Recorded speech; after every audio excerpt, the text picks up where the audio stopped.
My name is Kimberly Gregory, and I'm a maternal-fetal medicine specialist at Cedars-Sinai Medical Center. You gotta be pregnant to get to me.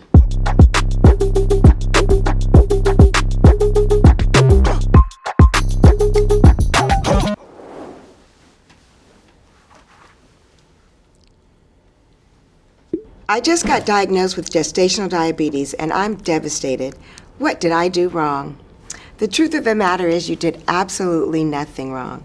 Gestational diabetes is caused by a hormone in the placenta, human placental lactogen, and that causes people to be resistant to insulin. So there's nothing you could have done that could have prevented gestational diabetes. Now that you have gestational diabetes, the way we treat it is by putting you on a diet. And we call it diet, but it's really just a healthy way to eat, where we balance the amount of protein, carbohydrate, and fat that you get so that you keep your blood sugar the same throughout the day, between 80 and 130. Most people with gestational diabetes can be managed with diet alone. We do also recommend that they start exercising if they don't already have an exercise program.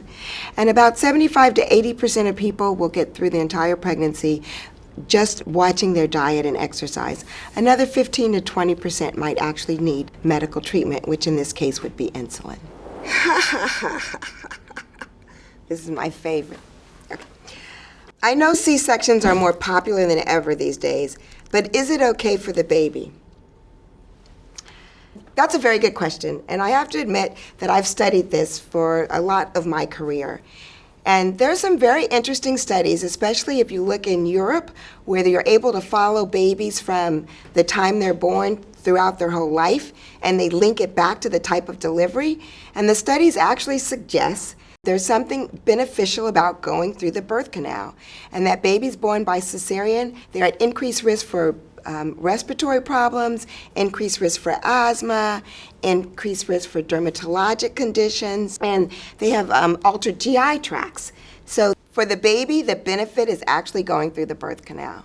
But you have to remember that sometimes you go through labor and it just doesn't work, and in which case it is actually safer to have a cesarean. In general, if you can have a vaginal delivery safely, that's the preferred method and the safest method for both you and your baby. I'm pregnant for the first time at 35, and apparently I'm considered geriatric. Honestly, rude.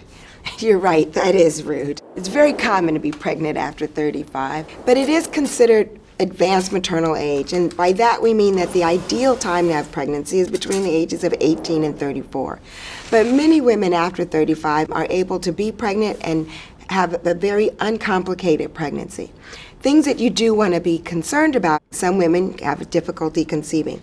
But once you conceive, there's a slightly increased risk of miscarriage, and we think a lot of that is related to aneuploidy or chromosome abnormalities. So we recommend that patients that are 35 and older be screened for chromosome problems. But once you get past that period, the other thing we start looking out for are things like risk for preterm delivery, preeclampsia, gestational diabetes. But in fact, most women 35 years and older get pregnant, go through their pregnancy, and do just fine. All right, that's your last question. Excellent. Awesome. Yay.